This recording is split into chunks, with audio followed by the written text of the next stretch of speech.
लाहौर किले का ये वो कमरा है जिसमें तकरीबन 90 लाख के करीब डॉक्यूमेंट्स दस्तावेजात जो थे वो रखे गए थे और 70 सालों से किसी को इल्म नहीं था कि यहाँ पे इतना बड़ा खजाना मौजूद हो सकता है। अकबरी महल का ये वो कमरा है जो आजकल इसकी पूरी इमारत जो है वो अकबरी महल कुतुब खाना एंड आर्काइव्स में तब्दील हो गई है और यहाँ पे वो डेटा वो तारीख पड़ी हुई है जिसका ताल्लुक हिंदुस्तान से है, लेकिन इंडिया में भी वो तारीख मौजूद नहीं है। इस कमरे से मुतालिक, इस पूरी इमारत से मुतालिक आज हम जानते हैं, हम आपको बताते हैं कि कौन सी तारीख यहाँ पे मौजूद है और किस तरह 70 सालों से मुकफ्फल यहाँ पे जो डॉक्यूमेंट्स पड़े थे उसको निकाला गया, किस तरह उनको फाइल्स में तब्दील किया गया और ये इमारत आजकल किस तरह दिखती है। आइए आपको दिखाते हैं। हमने सिर्फ आर्काइव्स डेवलप नहीं किया। अगर आप इस लाइब्रेरी को मुकम्मल देखें तो आपको जा बजा इस इमारत में से ही मिलने वाले आर्टिफैक्ट्स नज़र आएंगे। वो हमने यहाँ पर इसलिए आवेज़ा किए, हमने इस इमारत की तज़ीन और आराइश में हर चीज़ को जो है ना वो बामानी रखने की कोशिश की है। यहाँ पर हत्ता कि कुछ मेज़ ऐसे हैं जिसमें किले की लकड़ी इस्तेमाल हुई है, जो कि आप उस तरह अपने असल मकसद में इस्तेमाल नहीं हो सकती। जो किले के दरवाजे थे उनमें से बच जाने वाली जो हमें चीज़ें यहाँ पे मैसर आई, हमने उसको यहाँ पे रिसेप्शन पे जैसे हमारा मेज़ है, इस तरह जो आपको जा बजा आर्टिफैक्ट्स नज़र आएंगे वो भी इसलिए यहाँ पे लगाए गए हैं ताकि लोग फील ले सकें कि असल में ये इमारत दिखती किस तरह थी। फिर आपको यहाँ पे जो पूरी एम्बियंस है, जो एनवायरनमेंट क्रिएट किया गया है वो एक जनरल लाइब्रेरी वाला नहीं है। यहाँ पे आपको एक अलग फील आती है, आप उन आर्टिफैक्ट्स को छू सकते हैं जो कि गोया तारीख को छूने के मुतरादिफ है या तारीख से मुसाफा करने के मुतरादिफ है। तो ये अकबरी महल कुतुब खाना एंड आर्काइव्स है जहाँ पे तकरीबन सदियों पुराना रिकॉर्ड, दस्तावेजात और मॉन्यूमेंट्स मौजूद हैं।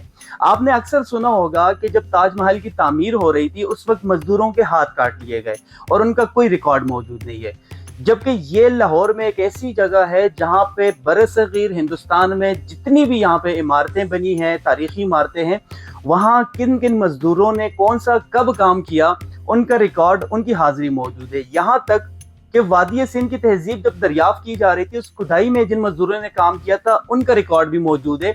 उसके अलावा वो रिकॉर्ड जो हिंदुस्तान में यानी अब के इंडिया में मौजूद नहीं है। इंडिया में कितने म्यूजियम्स हैं, इंडिया में कौन कौन से लोग आए, सफ़रनामे कितने लिखे गए, कौन कौन से लोग यहाँ पे सफ़र करने के लिए आए, वो तमाम रिकॉर्ड यहाँ पे मौजूद है। अकबरी महल कुतुब खाना एंड आर्काइव्स की तामीर या कंजर्वेशन का वाहिद मकसद ये है कि दुनिया भर से लोग यहाँ पर आए, तहकीक करें, जांचें, किताबें पढ़े, मॉन्यूमेंट्स देखें और उस पर बाकायदा रिसर्च करके आगे उस पर काम किया जाए। इसके अलावा आपको ये भी बताता चलूँ कि यहाँ पे मेंबरशिप के अलावा कोई इजाफी चार्जेस नहीं है। सबसे पहले हमने इन दस्तावेज़ात की सफाई की क्योंकि इन पर 7 दहाइयों की मट्टी थी। फिर उसके बाद हमने इन दस्तावेज़ात को, जो सबसे ज़्यादा मुश्किल काम था और पेचीदा था, वो इनको समझना था कि बुनियादी तौर पे ये हैं किससे मुतल्लक़, क्योंकि हमारे पास मुख्तलिफ दस्तावेज़ात थी। कुछ अजायब घरों से मुतल्लक़ थी, कुछ जो दस्तावेज़ात जो है हमारे पास खुदाइयों से मुतल्लक़ थी, कुछ जो इमारात पर तज़ीन और आराइश का मुख्तलिफ अहद में काम हुआ उससे मुतल्लक़ थी। तो फिर हमने इनको मुख्तलिफ डिसिप्लिन्स में डिवाइड किया और इन दस्तावेज़ात को हमने एक एक दस्तावेज़ को हमने कैटलॉग किया। गुज़िश्ता माह जो है इन अपने आर्काइव्स को, लाइब्रेरी को अवाम के लिए खोल दिया है। अच्छा, हमारे पास यहाँ पे 20,000 के करीब नायाब कुतुब हैं, दस्तावेज़ात तो अलग हैं। ये किले का सबसे कदीम हिस्सा है जो अभी तक मौजूद है, यानी कि जो बादशाह अकबर ने कमरे बनवाए लाहौर में इस किले के अंदर, और जो उनमें से बेशतर जो हैं 1587 में ईस्वी में जो आग लगी उसकी नज़र हो गए और बाकी इम्तदाद ज़माना की नज़र हो गए कि उनमें से बच जाने वाले हैं। इसी वजह से हमने इसका जो नाम रखा है वो अकबरी महल कुतुब खाना एंड आर्काइव्स रखा है कि ये अकबरी महल का हिस्सा है जहाँ पर हमने ये कुतुब खाना जो है ये बनाया है।